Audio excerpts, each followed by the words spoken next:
¿Qué harías si el hombre que te juró amor eterno te rechaza y te humilla delante de sus propios hijos, solo para decir que eres demasiado gorda para su nombre? Él te despide a causa de tu apariencia, pero no se da cuenta de que tu grandeza, tu amor, tu inteligencia, tu fortuna, se convertirá en el único peso capaz de aplastar su arrogancia. Esta es la historia de Valentina y el duque Sebastián. ¿Qué harías si el hombre que te juró amor eterno te rechaza y te humilla delante de sus propios hijos, solo para decir que eres demasiado gorda para su nombre y su linaje? Valentina de Montesa nunca imaginó que su corazón, que había latido por la promesa de un amor noble y seguro, se convertiría en un campo de batalla donde su propia figura sería el arma esgrimida por la vanidad de su esposo. Él no solo la despidió a causa de su apariencia, sino que creyó que esa humillación pública la destruiría, sin darse cuenta de que la grandeza que ella poseía, su amor inquebrantable, su inteligencia financiera latente y la inmensidad de su fortuna por descubrir, se transformaría en el único peso capaz de aplastar su arrogancia vacía. Esta es la historia de Valentina y el duque Sebastián, una lección brutal sobre la verdadera medida del poder y la dignidad innegociable. La noche de la recepción diplomática en el salón dorado del Palacio de Montesa se sentía tan fría como el mármol, a pesar del incesante crepitar de las llamas en las monumentales chimeneas. La luz ámbar de cientos de candelabros se refractaba en las copas de cristal de Bohemia, pero no lograba disipar la atmósfera densa y opresiva que asfixiaba a Valentina, la duquesa. Había elegido un vestido de terciopelo verde botella que realzaba su figura robusta con gracia, un color que a ella le daba confianza, pero que a los ojos de su esposo, el duque Sebastián de Montesa, era una ofensa al decoro de la corte. Sus manos, enguantadas en seda color crema, sostenían con firmeza una copa de jerez, un pequeño ancla mientras intentaba sonreír y mantener la pose que la sociedad le exigía. Solo una hora más, pensó, y podré volver a la quietud de mi alcoba. La tensión no estaba en el aire, sino en la mirada glacial de Sebastián. El duque Sebastián, impecable en su levita azul marino, se acercó a ella con la precisión de un depredador, su imagen de nobleza y poder contrastando con la tormenta que se gestaba en sus ojos. Hizo un gesto a la orquesta para que detuviera su vals, logrando un silencio repentino y vergonzoso que detuvo la respiración de todos los presentes. El murmullo de la corte se extinguió como una vela bajo el viento. «Vuestra señoría, permítame una palabra», dijo Sebastián, usando el tratamiento formal en público, una señal inequívoca de la crueldad que estaba por desatar. Valentina sintió cómo la sangre le abandonaba el rostro. La intuición maternal le advirtió que la humillación venía no solo por el tono, sino porque había visto en la puerta a sus hijos gemelos, de apenas 8 años, observando la escena con sus preceptores. Con una voz que resonó en el silencio, Sebastián arrojó la ofensa como un puñal. «Esta noche, ante vuestras excelencias y la corte, anuncio el cese inmediato de mi matrimonio. Valentina deshonra la estética de mi linaje. Es simple y llanamente demasiado gorda para el nombre Montesa». La frase cayó sobre el salón con el impacto de un gong, el eco de la palabra gorda reverberando en cada rincón, transformando el aire en veneno. Valentina sintió cómo el calor de la vergüenza ascendía por su cuello, pero lo que la desgarró fue el eco más agudo de un llanto infantil. Los gemelos, don Fernando y doña Isabel, ignoraron a sus tutores y corrieron hacia su madre. El pequeño Fernando gritando, «¡Queremos a ella!», y su hermana, escondida entre los pliegues de su vestido, repitiendo el nombre de su madre como un ruego desesperado. Aquel grito de «¡Queremos a ella!» se convirtió en el ancla que impidió a Valentina colapsar bajo el peso de la humillación. Sebastián la obligó a escuchar los términos de su exilio, una pensión irrisoria a cambio de su silencio, y la renuncia total a su dote y a sus derechos sobre los niños. Su destino era el convento de Santa Elena, un lugar de penitencia donde su indecorosa figura se mantendría lejos de la vista de la sociedad. Al salir del palacio, bajo una lluvia fina y fría que parecía simbolizar las lágrimas del cielo, Valentina no sintió pena por sí misma, sino una ira helada por la injusticia. Ella prometió a sus hijos en un susurro, mientras sus preceptores los arrastraban de vuelta al ala infantil, que esta separación no sería permanente. Mancharía su apellido con la verdad, pensó, si se atrevía a manchar mi cuerpo con una mentira tan vil. La llegada al convento fue un choque sensorial. El lujo decadente del palacio fue reemplazado por la austera realidad.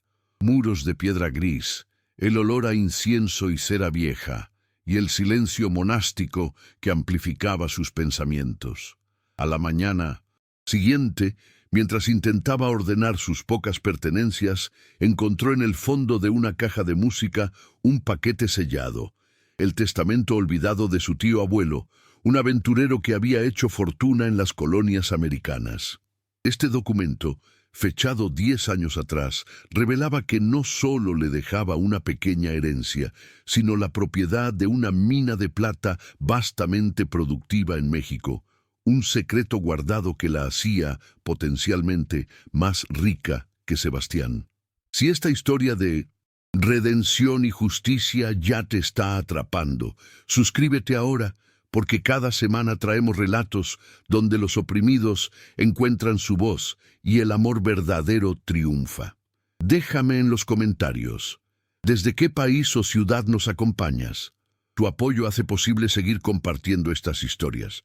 El testamento era un documento complejo y requería un abogado, o mejor aún, un socio en el nuevo mundo que pudiera validar su reclamo sin alertar a Sebastián, que ya estaba enredado en deudas.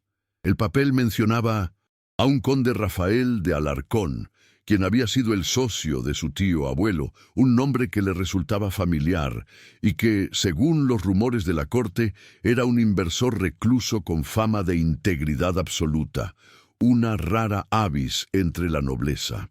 El primer encuentro se organizó a través de un antiguo contacto de su difunto padre, una reunión clandestina en un pequeño pabellón de caza, a las afueras de la ciudad, lejos del alcance de las indiscretas miradas de los sirvientes de Sebastián. Valentina se presentó vestida con una sencillez radical, su dignidad corporal inquebrantable a pesar de su reciente desgracia. Su figura no se había encogido con la pena, y su espíritu tampoco. El conde Rafael de Alarcón era un hombre de presencia imponente, con ojos melancólicos que parecían haber visto demasiada tristeza. Su imagen contrastaba con la habitual jovialidad de los nobles. Su aura de poder no provenía del título, sino de una contención calculada, de un silencio que parecía más elocuente que 1000 palabras. Rafael la escuchó con atención serena mientras ella le explicaba la humillación, la urgencia de la custodia de sus hijos y la existencia de la mina. No mostró la compasión paternalista que otros hombres hubiesen ofrecido, sino un respeto profesional y una admiración por su fuerza interior. Duquesa, la ley de la honra es un laberinto para las mujeres. Pero el oro, duquesa, el oro no tiene prejuicios. El poder del nuevo mundo no se doblega ante los títulos vacíos de su excelencia. «May», dijo Rafael, su voz grave como un trueno distante. Una primera grieta en la armadura del duque. La conversación se centró en la logística y el riesgo, no en su drama personal, un alivio inmenso para Valentina. Aquel encuentro confirmó su intuición. No solo tenía un mapa, sino también un guía inesperado. Antes de que terminara la noche, forjaron un pacto secreto, una alianza basada en el interés mutuo y, más crucialmente, en el dolor compartido. porque el rostro de Rafael se ensombreció al mencionar la crueldad social. Valentina se dio cuenta de que su misión ya no era solo la supervivencia, sino una venganza más elevada, una que desmantelara el sistema de hipocresía que había intentado destruirla. La pregunta ahora no era si Valentina lograría su venganza, sino qué tan grande sería el precio que Sebastián tendría que pagar por haberla subestimado de una forma tan atroz. Ella prometió que para cuando regresara su poder sería tan demasiado grande que el duque no podría evitar arrodillarse ante la marquesa de Valerios, el título que había resucitado de las cenizas. Los primeros días de Valentina en la hacienda de la mina, escondida en las montañas mexicanas, fueron una inmersión brutal en un mundo de trabajo duro que contrastaba con la vida de terciopelo y porcelana de la corte española. Había dejado atrás el aire viciado de los salones para respirar el polvo grueso y metálico de la tierra. Una sensación áspera y honesta que limpiaba el veneno de la humillación. Aunque era ahora la dueña legal de una vasta extensión de tierra y riqueza potencial, Valentina decidió vivir en la misma casa modesta que su tío abuelo, rechazando el lujo que podría alertar a sus enemigos, o peor aún, corromper su propósito. La duquesa se convirtió en la administradora, vistiendo faldas de lona resistentes y botas, y sus manos, que solo habían sostenido copas de cristal y abanicos de seda, aprendieron a manejar libros de cuentas y a firmar documentos con la autoridad de una verdadera empresaria. Las mañanas de Valentina comenzaban mucho antes que en el palacio. Observaba a los mineros, hombres y mujeres duros y resilientes, notando la marcada diferencia entre la jerarquía basada en la honra y el linaje de Madrid, y esta jerarquía basada en la fuerza y la eficiencia. Ella, que había sido juzgada por su tamaño, ahora era respetada por su capacidad de entender la logística de la minería, demostrando que su inteligencia iba mucho más allá de los chismes de la corte. Descubrió, a través de viejos libros de contabilidad, que su tío abuelo había sido un visionario, invirtiendo en métodos de seguridad que Sebastián consideraría innecesarios y en la educación de los hijos de los trabajadores, algo que Valentina inmediatamente continuó, estableciendo una pequeña escuela de lona con su propio esfuerzo.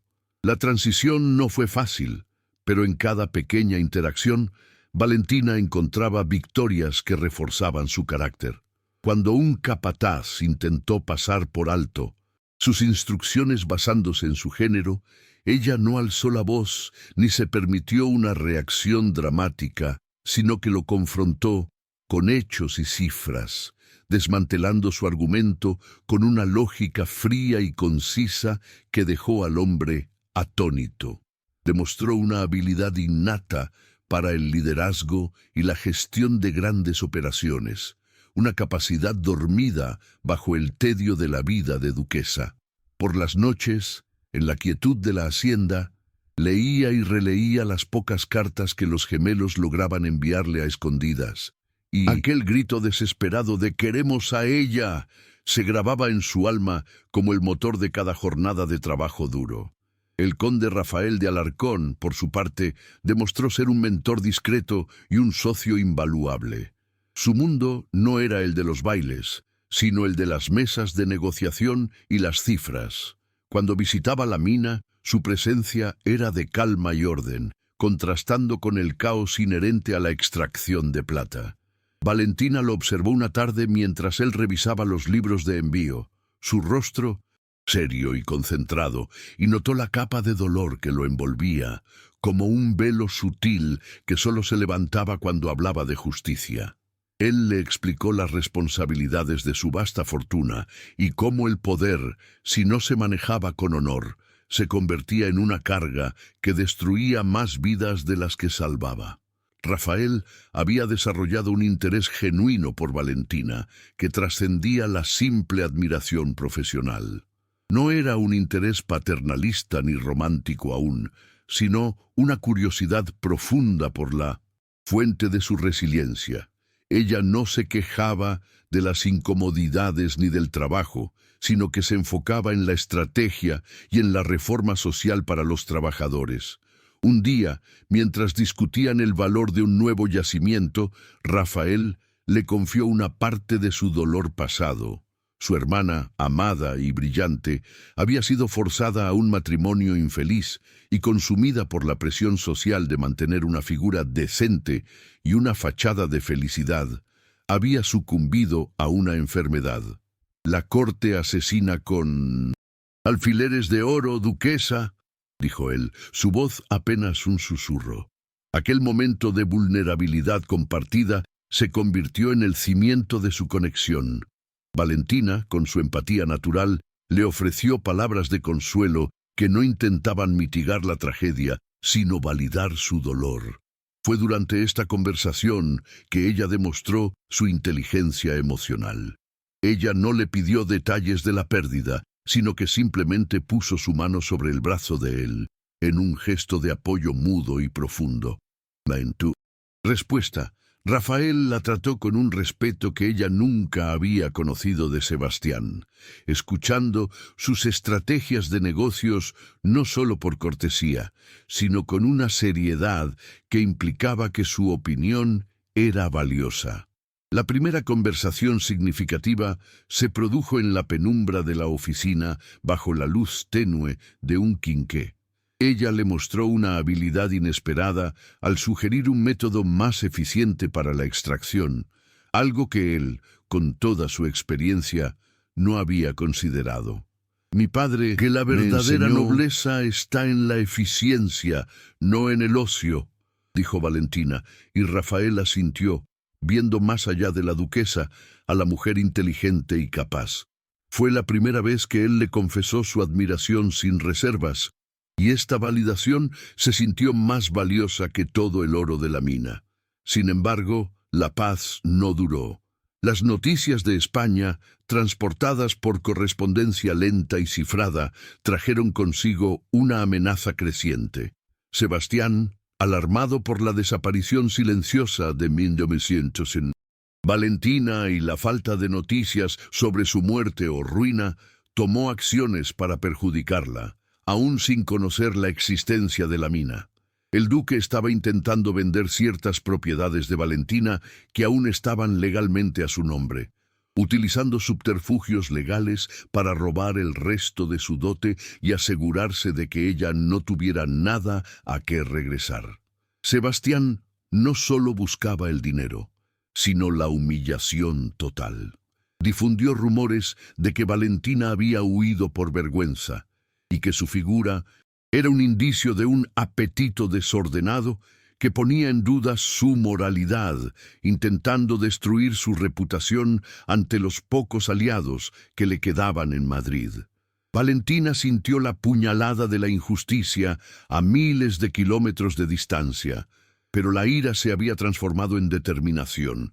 Ella no permitiría que sus hijos crecieran creyendo esas mentiras, y su enfoque se volvió más implacable y estratégico.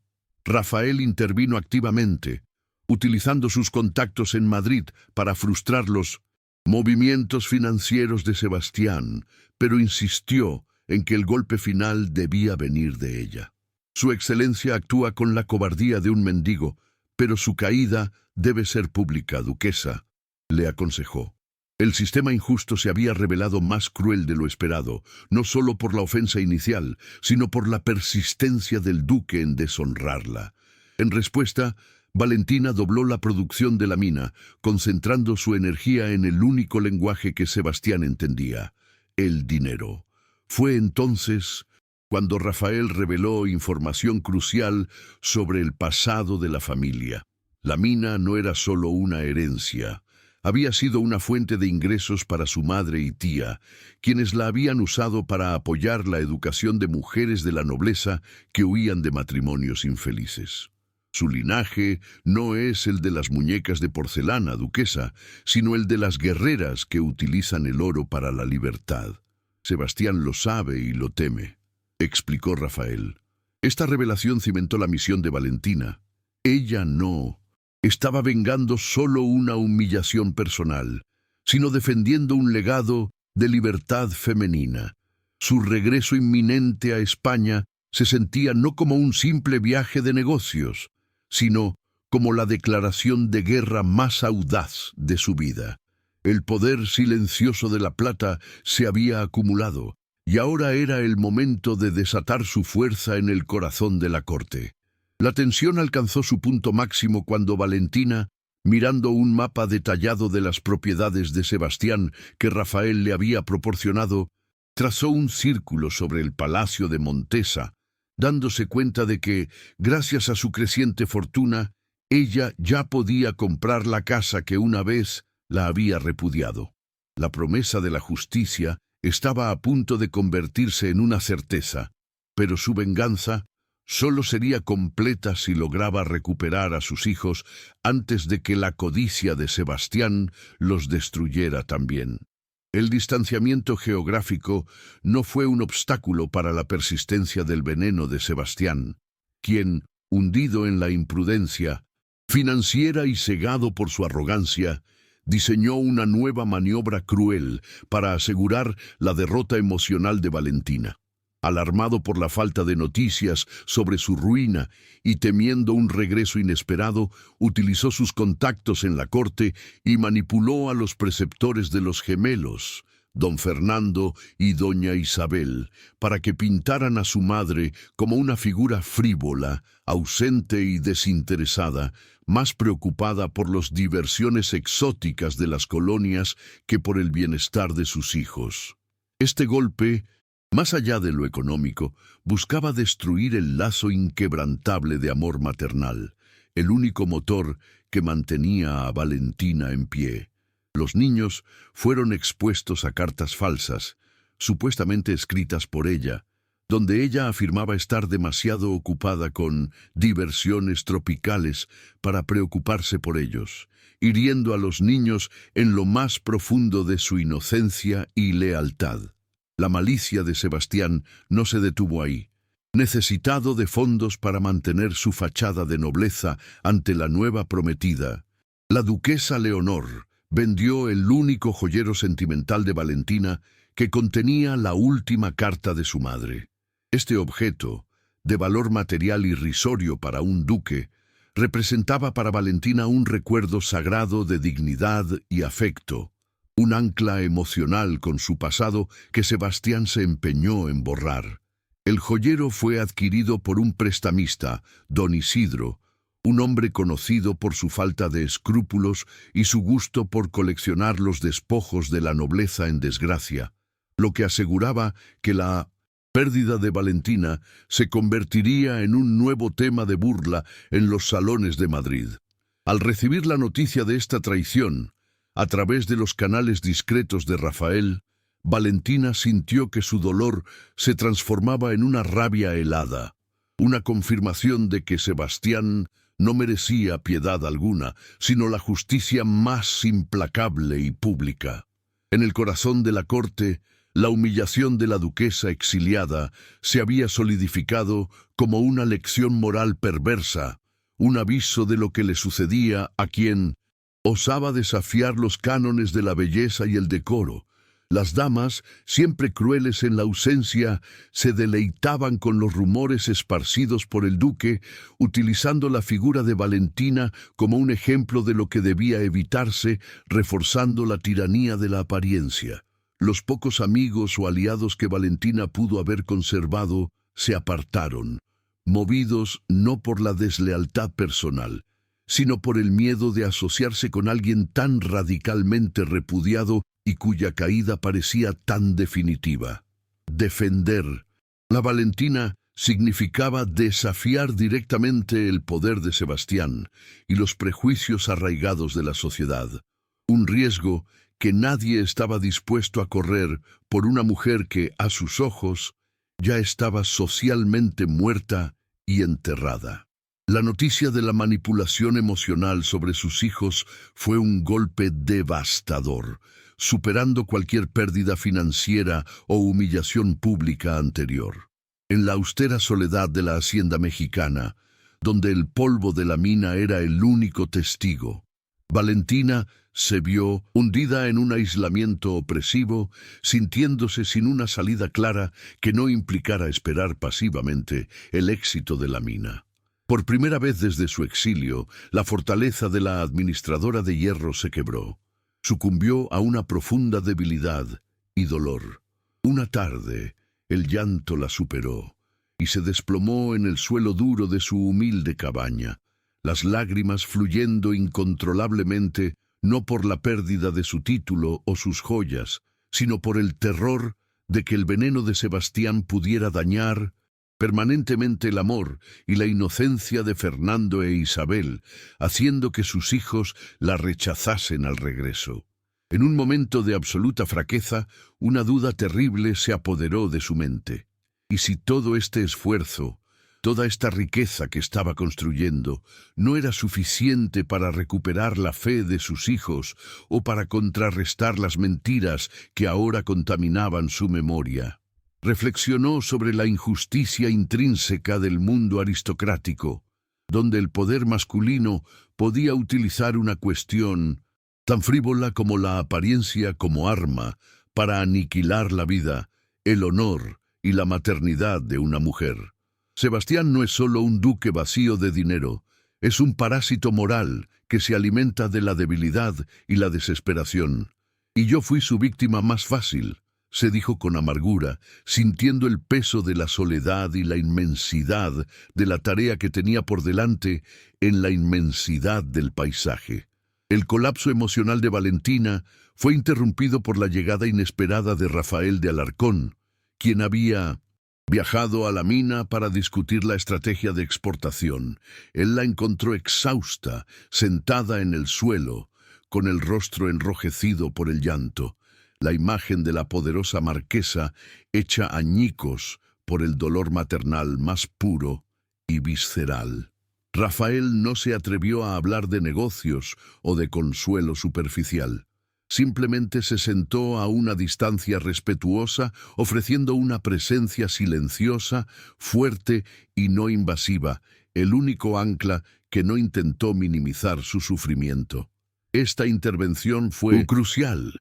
Le ofreció ayuda inmediata, no para financiar su venganza, sino para asegurar un tutor de confianza, don Pedro, que pudiera contrarrestar el veneno de Sebastián en Madrid con la verdad. Pero Valentina se resistió inicialmente, su orgullo herido, impidiéndole aceptar otra limosna. No quiero más caridad ni gestos de bondad, Rafael. Quiero justicia total y absoluta. Quiero que se ahogue en la misma vergüenza que me impuso, dijo Valentina, su voz rota por la emoción, pero su determinación aún visible en la intensidad de sus ojos. Rafael, en lugar de sermonearla sobre la misericordia, la sorprendió con una primera revelación significativa que transformaría su perspectiva. Le confesó que la razón de la desesperación financiera de Sebastián no era solo la mala gestión, sino que él había perdido una gran parte de ella en un acuerdo fraudulento con un rival político del rey, el marqués de Velasco, un hombre poderoso con quien Sebastián ya había roto su palabra de honor. Su excelencia está al borde de la bancarrota total, duquesa, y la duquesa Leonor está a punto de descubrir que no se casará con un duque acaudalado, sino con un noble quebrado que depende de un título vacío para mantener la compostura. Este es un secreto que la corte aún no conoce, pero que yo tengo en mi poder, dijo Rafael con una frialdad calculada, revelando una información que le daba a Valentina una ventaja estratégica crucial sobre la vanidad de Sebastián. Este conocimiento actuó como un potente catalizador emocional y racional. Valentina se secó las lágrimas con la manga de su resistente camisa de trabajo y vio, con una claridad deslumbrante, el camino posible para la acción. El problema no era ni su peso ni su dignidad. El problema era la necesidad desesperada de dinero de Sebastián y su absoluta dependencia de la reputación. La justicia no vendría a través de la súplica o el sentimentalismo, sino a través del poder financiero absoluto, el único lenguaje que el duque y su sociedad respetaban. El dolor se evaporó para dar paso a la estrategia fría, y la tristeza se transformó en la urgencia de actuar antes de que Sebastián causara más daño a los gemelos. Ella y Rafael pasaron el resto de la noche analizando los documentos de deuda de Sebastián que Rafael había recolectado secretamente, y ella se dio cuenta de la magnitud del poder que ahora poseía la marquesa de Valerios. La plata mexicana, que comenzó como una herencia, era ahora la llave para desmantelar toda la estructura de hipocresía española. Ella tenía el dinero y Rafael el conocimiento legal de las debilidades del duque, y con su astucia comenzó a trazar el plan más audaz. Encontraron un documento crucial. Sebastián estaba intentando usar una laguna legal antigua para librarse de un gran acreedor, el Banco Rothschild, y Valentina podía adelantarse a este movimiento. El documento catalizador fue un pagaré antiguo del duque que el banco había olvidado incluir en la lista de activos vendibles, un error que Rafael había notado. Al comprar este pagaré, Valentina no solo se convertía en un gran acreedor, sino que tenía el poder de forzar la venta de las propiedades más valiosas de Sebastián a precios reducidos. Ella miró a Rafael con una determinación de hierro forjado. No he cambiado mi cuerpo para complacerlo, conde, pero he transformado mi vida entera para derrotarlo. Yo soy demasiado grande para que él me ignore o me destruya con sus mentiras. Antes de continuar con esta increíble historia de Valentina y el duque Sebastián, quiero hablar un instante contigo. Esta es una de esas narraciones que te harán emocionarte, suspirar y tal vez hasta derramar lágrimas. Acompáñame hasta el final de esta jornada porque cada giro, cada sacrificio y cada gesto de amor merecen ser vividos contigo. Cuéntame en los comentarios desde qué lugar del mundo estás escuchando este relato. Es hermoso imaginar esta historia llegando a tantos rincones diferentes, uniendo corazones a través de la emoción. Aprovecha y suscríbete a nuestro canal para seguir disfrutando de historias de época, siempre llenas de amor, aventura, intrigas y redención. Aquí cada detalle está pensado para tocar tu alma y llevarte a viajar en el tiempo. Quiero agradecerte de corazón por toda la atención y el cariño que has dedicado a cada capítulo. Es por ustedes que todo esto tiene sentido, y con ustedes quiero seguir compartiendo muchas otras jornadas emocionantes. Valentina se puso de pie, su figura robusta, proyectando una sombra fuerte y definitiva en la pared. En ese instante, la víctima de la humillación dio paso a la estratega implacable. Su frase definidora resonó en el silencio de la noche. Él me llamó gorda. Yo haré que mi poder y mi fortuna sean demasiado grandes para que él los soporte. Volveré a Madrid y no me esconderé. Usaré mi figura para mostrarles que la verdadera nobleza reside en la dignidad, no en la delgadez. Esta decisión de actuar, y no solo reaccionar, marcó la virada de su arco narrativo de manera irrevocable. Ella decidió que su regreso no sería discreto, sino un evento público que sacudiría los cimientos de la aristocracia. Utilizaría su fortuna para comprar títulos de deuda estratégicos de Sebastián, especialmente el pagaré olvidado, convirtiéndose en la acreedora oculta de su propio verdugo. Era un plan audaz, que dependía de la discreción de Rafael y de su propia audacia al enfrentar la crítica social. La duquesa repudiada se transformaba ahora en la fuerza económica que gobernaría la corte, lista para el confronto. Con la mente clara y el corazón impulsado por la imagen de sus hijos, Valentina tomó el primer título de deuda que Rafael había asegurado para ella. Este era el primer paso, la adquisición de una propiedad periférica, una simple jugada en el tablero de ajedrez financiero, pero una jugada que le daba una influencia innegable sobre las finanzas del duque. Se dio cuenta de que su venganza no sería a través de la crueldad, sino a través de la justicia irónica y la reforma social, buscando transformar el dolor de su experiencia en un bien mayor para otros oprimidos por la tiranía de la apariencia y el juicio social. El camino a Madrid sería un viaje de no retorno, un tránsito de la oscuridad productiva de la mina a la luz pública de la corte. Rafael le ofreció escolta y su apoyo incondicional, reiterando que la acompañaría en cada paso, no como su protector condescendiente, sino como su socio leal en la justicia y en los negocios. Marcharemos juntos, marquesa. Su dignidad es la única bandera que vale la pena defender, y yo seré su escudo, prometió el conde, sellando el pacto con un apretón de manos firme, una promesa de alianza inquebrantable, más fuerte que cualquier voto matrimonial. La última pieza del plan era la más importante y la que más anhelaba Valentina: el enfrentamiento público en el tribunal, donde Sebastián se vería obligado a reconocer su propia bancarrota y, peor aún, a ceder la custodia total de 1900, los gemelos ante los ojos de la sociedad que tanto valoraba. Ella sabía que este acto de humillación legal era necesario para romper el ciclo de abuso y recuperar completamente a sus hijos. Y en aquel momento, Valentina comprendió que no había más espacio para lágrimas, solamente para justicia. La duquesa se había ido para siempre. La marquesa, con la fuerza de una mina de plata en sus venas y un corazón inquebrantable, estaba lista para su gran entrada. Ella miró el mapa de España que reposaba sobre la mesa rústica, fijando su vista en la capital. La ciudad, donde había sido arrojada a la vergüenza más profunda, ahora sería el escenario perfecto para su triunfo más resonante y merecido.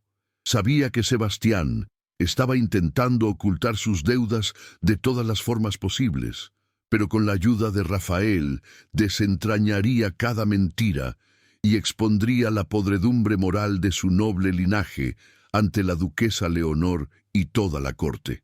La mujer que fue tildada de indecorosa regresaría para ser la persona más honorable y la más poderosa de todos. El viaje de la venganza y la redención comenzaba inminentemente al amanecer del día siguiente. La ejecución del plan de Valentina se desarrolló con una precisión implacable, tejiendo una red financiera que inexorablemente atraparía al duque Sebastián. Operando bajo el título de la Marquesa de Valerios, ella se convirtió en la principal acreedora del duque a través de una serie de compras discretas de sus pagarés en los mercados de deuda europeos. Este movimiento fue blindado legalmente por el notario don Elías y por Rafael, quienes se aseguraron de que cada transacción fuera inatacable, especialmente frente a la corte, que solo conocía los viejos trucos de la nobleza. Valentina, ahora en su cuartel general madrileño, dedicó largas horas al análisis minucioso de las complejas cifras, demostrando una competencia en finanzas que superaba con creces a la élite masculina de la capital.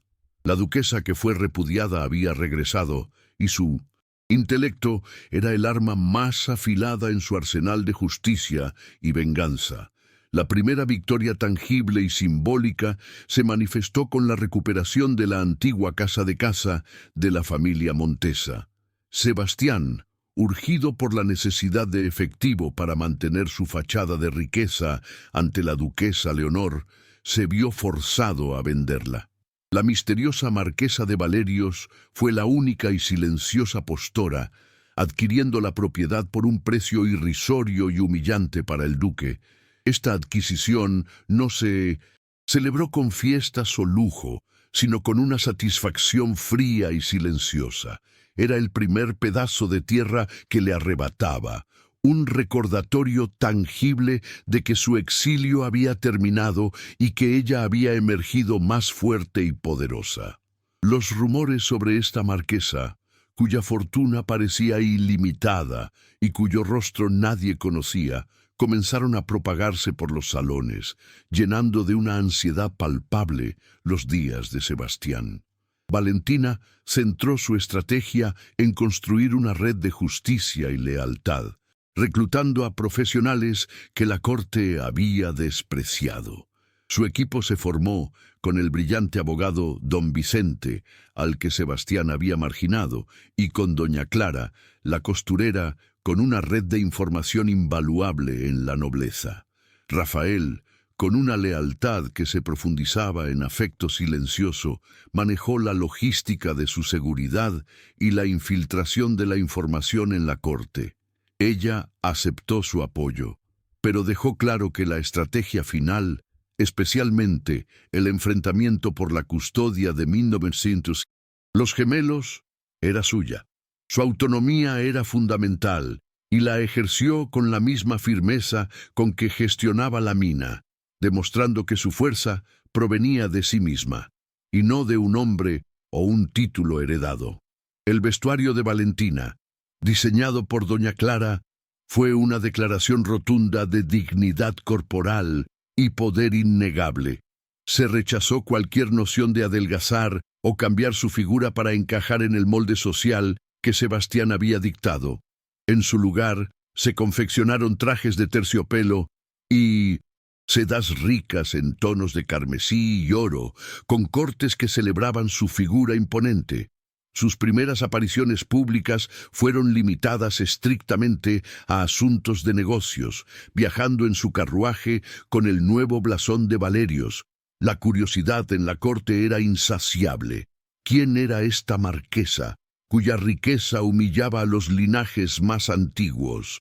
El primer gancho de este bloque se produjo cuando Sebastián, atormentado por la incertidumbre, exigió a su abogado la identidad de la marquesa, y éste solo pudo responder con pavor: es una fuerza excelencia, una que no tiene rostro, pero que ha tomado control de sus deudas. La presión de la guerra financiera aceleró la tensión romántica entre Valentina y Rafael, transformando su sociedad profesional en un lazo de afecto profundo y respetuoso, forjado en el crisol de la lucha por la justicia. Una noche, mientras revisaban los documentos en el silencio tenso de la mansión, sus manos se encontraron accidentalmente sobre un plano de las tierras de Montesa. El contacto, breve e inesperado, fue una chispa silenciosa, un reconocimiento mutuo de la atracción que había crecido de la admiración por la fuerza y el honor del otro. Rafael retiró su mano con la brusquedad que delataba su miedo a la vulnerabilidad emocional, pero el intercambio de miradas confirmó que la pasión existía, honesta y poderosa.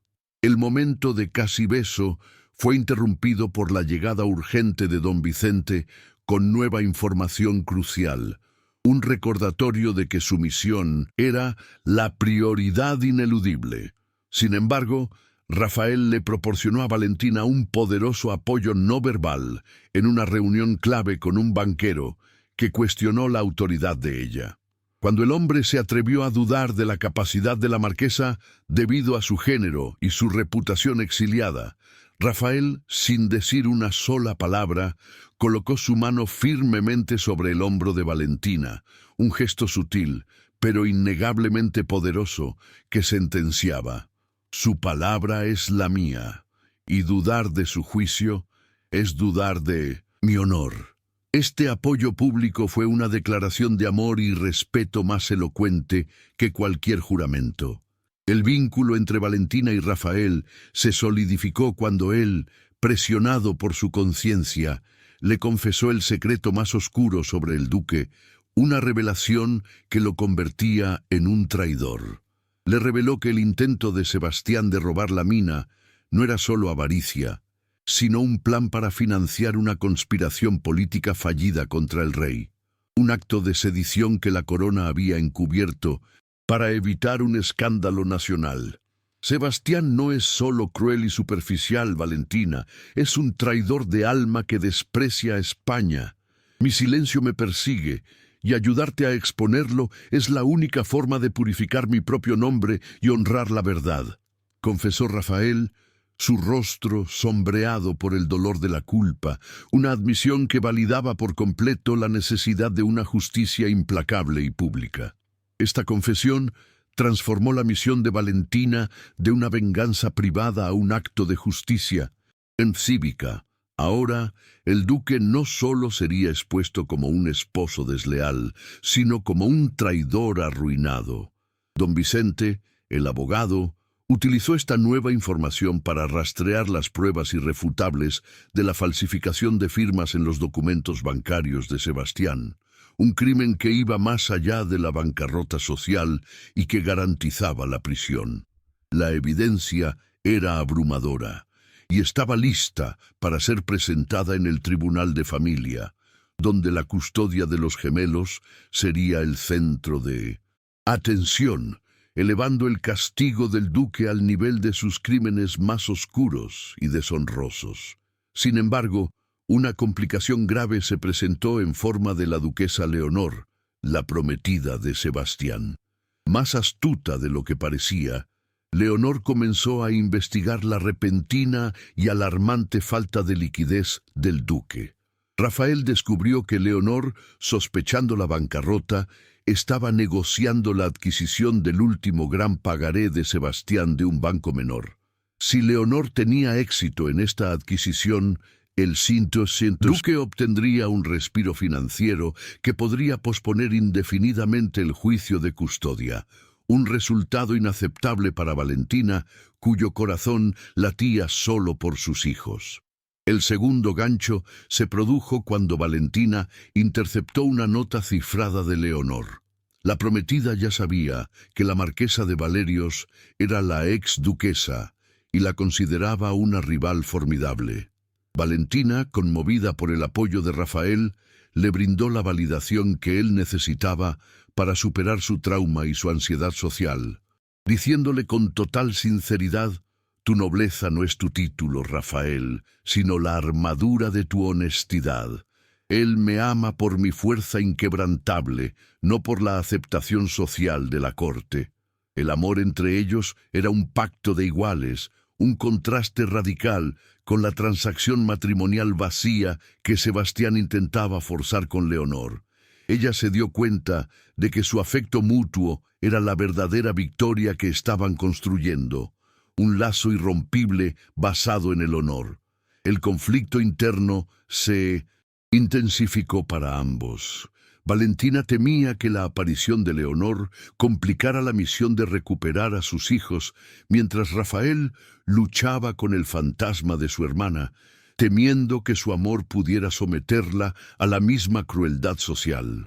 Amarla es admirarla y apoyarla, no salvarla, pensó Rafael, reafirmando su compromiso de ser su igual, no su héroe condescendiente, un apoyo silencioso que le daba a Valentina la fuerza para seguir adelante con su plan de justicia.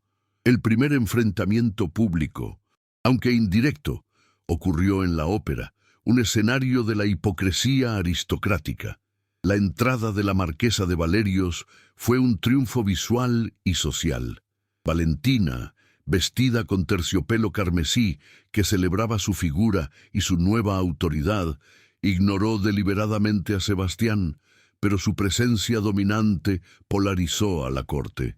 Sebastián se puso visiblemente pálido, dándose cuenta de que la mujer que había humillado había regresado como una fuerza económica imparable.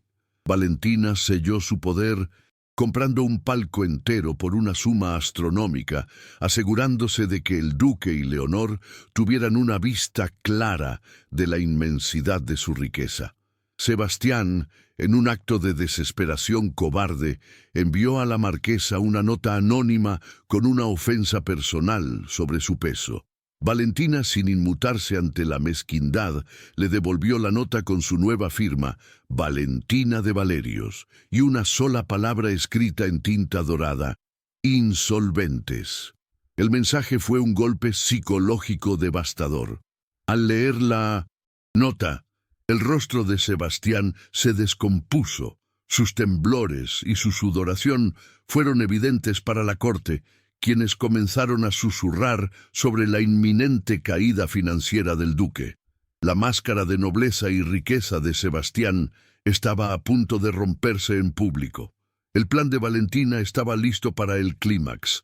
Había asegurado el último pagaré antes de Leonor y la evidencia de la falsificación de firmas estaba en manos del abogado.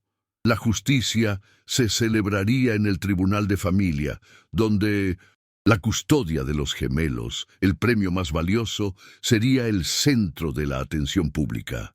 El tercer gancho de este bloque se produjo cuando Valentina reveló a Rafael, con una sonrisa fría, que había comprado la única línea de tren abierta a la frontera. Ella lo había inmovilizado, no solo financieramente, sino físicamente. Rafael y Valentina se despidieron aquella noche con una promesa solemne antes de la tormenta final. Pase lo que pase, mi regreso será la victoria de la dignidad sobre la apariencia. Mañana la verdad triunfará y podremos abrazar a nuestros hijos, dijo Valentina. Rafael, besando su mano con una reverencia que expresaba su amor y respeto, asintió, su rostro lleno de determinación. Valentina se preparó para vestir el atuendo que usaría para el juicio, un traje simple pero poderoso, que simbolizaba su transición final de esposa humillada a empresaria y madre justiciera. Sabía que la confrontación final sería el momento más difícil y el más necesario para asegurar el futuro de sus hijos. La ciudad de Madrid dormía bajo una noche tensa, inconsciente de que en unas pocas horas la verdad económica y moral del duque de Montesa sería expuesta sin piedad por la mujer a la que él llamó demasiado gorda. Ella repasó mentalmente la estrategia con don Vicente y Rafael, cada detalle, cada posible objeción del abogado de Sebastián, asegurando que no hubiera cabida para el error. El momento de la justicia había llegado, y no habría marcha atrás. Sebastián, por su parte, pasaba la noche en una borrachera ansiosa, ignorando a Leonor y negándose a enfrentar la realidad, convencido de que su título de nobleza lo salvaría. Valentina se miró al espejo, no para criticar su figura, sino para admirar la fuerza en sus ojos. Ella era demasiado grande para su mezquindad. La sala del Tribunal de Familia se había transformado en un circo social, el escenario perfecto para la hipocresía aristocrática y la justicia implacable. El ambiente era de una expectación casi insoportable, con la galería repleta de miembros de la alta sociedad y la prensa más discreta, todos ansiosos por presenciar la caída del duque y la revelación de la misteriosa marquesa. El duque Sebastián, visiblemente deteriorado y pálido, intentaba aferrarse a una fachada de arrogancia. A su lado, la duquesa Leonor, su prometida, mostraba una mezcla de preocupación por su dote y la furia contenida por la incertidumbre. Sebastián seguía convencido de que su título de nobleza lo protegería y que su exesposa era simplemente una fugitiva avergonzada y sin recursos, una ilusión que estaba a punto de ser pulverizada por la dura realidad del nuevo mundo. El momento culminante llegó con la entrada de Valentina, la marquesa de Valerios. No entró como una suplicante, sino como una fuerza de la naturaleza, vestida con un traje sastre de terciopelo azul medianoche, que proyectaba una autoridad innegable y celebraba su figura con dignidad, portando solo un broche de plata que simbolizaba su fortuna minera. Su figura, antes objeto de burla, ahora imponía un silencio reverencial y absoluto. Las reacciones de los testigos fueron de asombro y admiración, un shock visual que paralizó la sala. Sebastián se levantó a medias, su rostro demacrado por la incredulidad y el terror, al ver a la mujer que había repudiado transformada en una fuerza de poder indomable, una visión que era su peor pesadilla materializada. El abogado del duque intentó una maniobra desesperada para mantener el control, tratando de desestimar la presencia de Valentina, insistiendo en que la marquesa no tenía interés legal o moral en el caso de custodia, un intento de mantener la narrativa de la exesposa frívola. Fue entonces cuando Valentina, con una voz clara y fuerte que resonó en el silencio cargado de la sala, se presentó con su doble identidad, no solo como la madre de los gemelos, cuyo amor la había impulsado, sino, más crucialmente, como la acreedora principal de Sebastián. Ella presentó ante el juez el pagaré que había adquirido, el documento que certificaba que el duque le debía una fortuna que superaba con creces el valor total de sus propiedades restantes. La confrontación verbal se inició con la declaración de Valentina, que fue un puñal directo al corazón de la arrogancia del duque. Vuestra Excelencia me despidió por mi apariencia, argumentando que deshonraba su linaje, pero yo he regresado para despojarlo por su podredumbre moral y su incompetencia económica, que deshonra a esta corte, declaró Valentina, su voz firme como el acero forjado en la mina. El duque, al borde de un ataque de pánico, intentó defenderse con furia, gritando que los documentos de deuda eran falsos y que la marquesa era una impostora, manchando la honra de su familia con mentiras. La sala se sumió en el caos de los susurros, pero el juez, con un rostro de fría autoridad, exigió pruebas irrefutables para silenciar la diatriba de Sebastián. El abogado de Valentina, don Vicente, con una calma vengativa, presentó las pruebas que lo cambiarían todo. No solo mostró la lista completa de deudas que ahora eran propiedad de la marquesa, sino que también reveló el documento de la falsificación de firmas bancarias de Sebastián, el crimen que había cometido en su desesperación. La revelación pública de los crímenes financieros y la traición del duque, susurrada por don Vicente al oído del juez, fue el golpe de gracia. El juez, con una indignación visible, anunció que el duque no solo era insolvente, sino que estaba sujeto a cargos criminales graves por fraude. Sebastián se derrumbó en su asiento, viendo cómo la duquesa Leonor, su prometida, se levantaba con un desprecio absoluto y abandonaba la sala sin mirar atrás. El momento de la justicia alcanzó su punto álgido cuando el juez dictó su sentencia ineludible. Sebastián perdió su título, su fortuna y fue sometido a una investigación criminal que inevitablemente lo llevaría a la prisión por el delito de falsificación. Pero el golpe más devastador para su vanidad fue la pérdida total de la custodia de los gemelos, otorgada a Valentina sin reservas debido a la negligencia, la crueldad y el riesgo moral que Sebastián representaba como padre. Valentina, con una dignidad imponente, no mostró alegría vengativa, sino una serena justicia. Ella, la mujer humillada, demostró una misericordia estratégica. Dejó al duque una pequeña pensión vitalicia, asegurándose de que viviera en la pobreza, pero sin la dignidad del suicidio, forzado a enfrentar su propia miseria.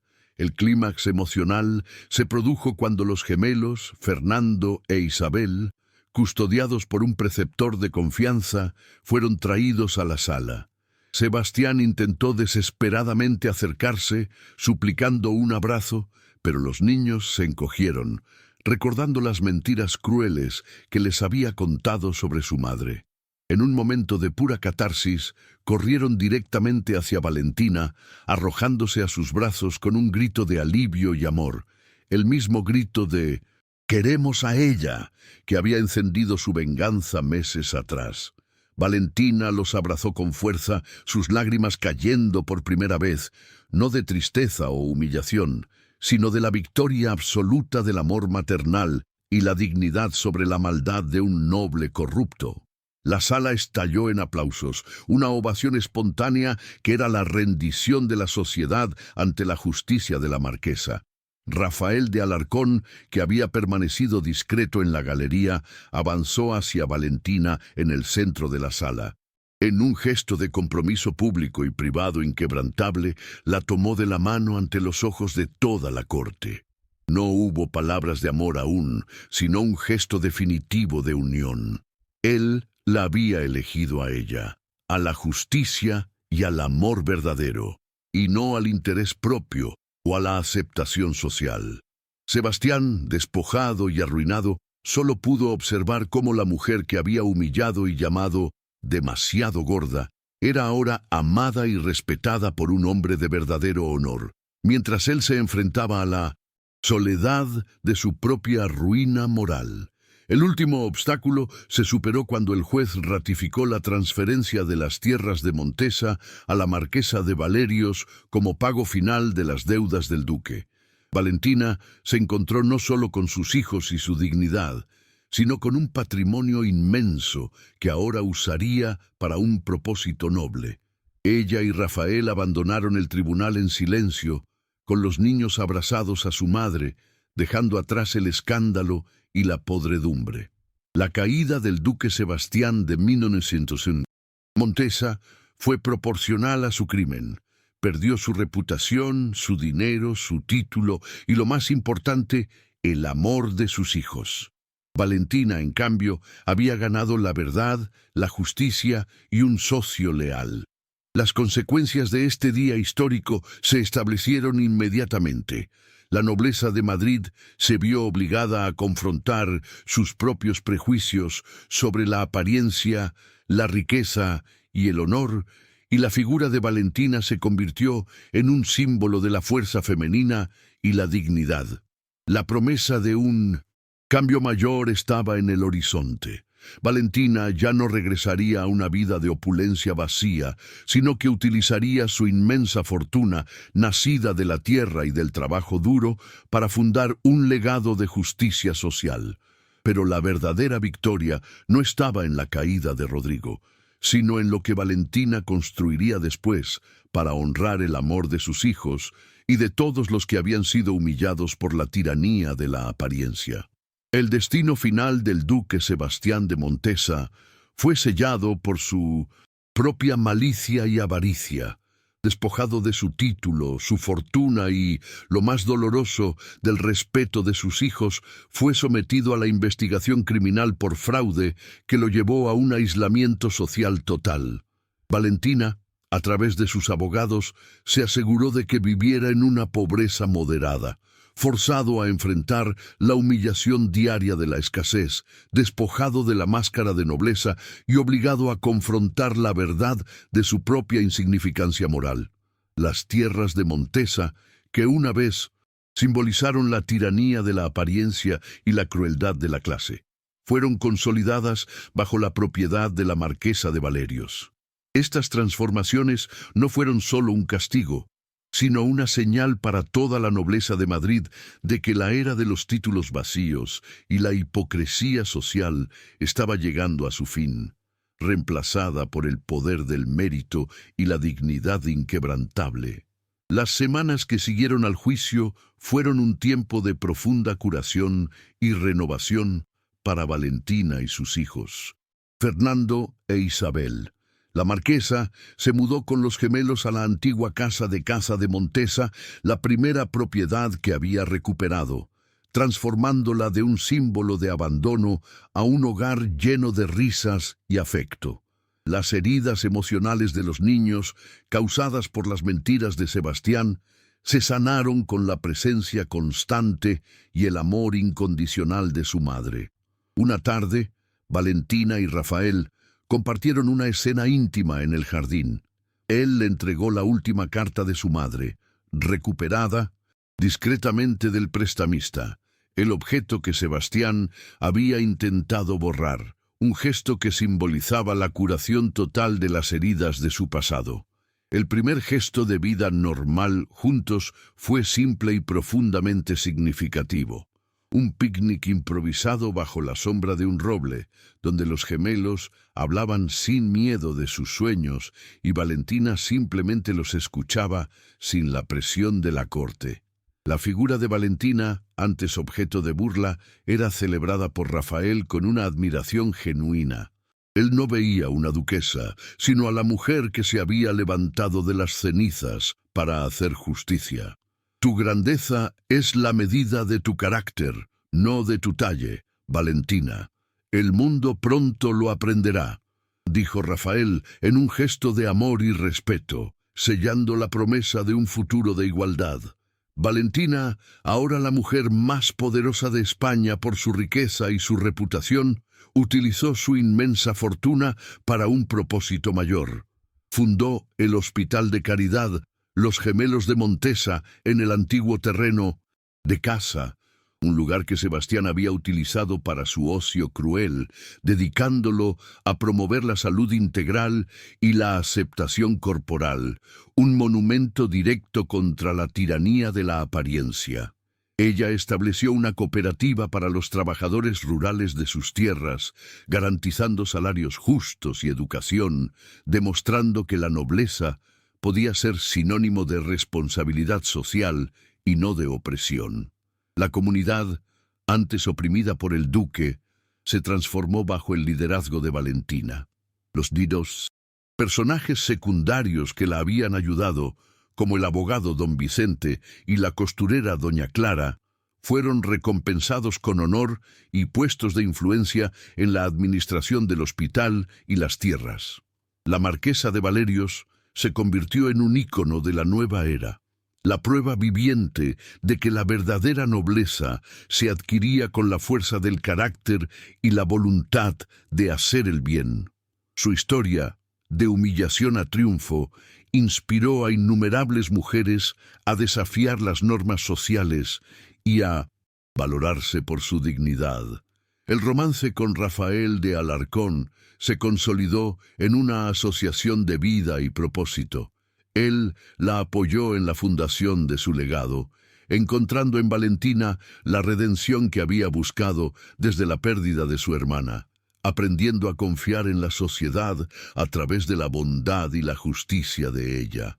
Tras meses de trabajo compartido y afecto silencioso, se casaron en una ceremonia íntima, simple y elegante, en la capilla del nuevo hospital, con los gemelos como únicos padrinos, simbolizando la unión de dos almas que eligieron el honor sobre el título y el amor por la justicia sobre la vanidad. El legado de Valentina se solidificó. El hospital y la fundación se mantuvieron como un faro de esperanza. Se implementó una ley en sus tierras que garantizaba la igualdad de oportunidades independientemente del origen o la apariencia. Un cambio radical que hizo eco en el resto de la nación.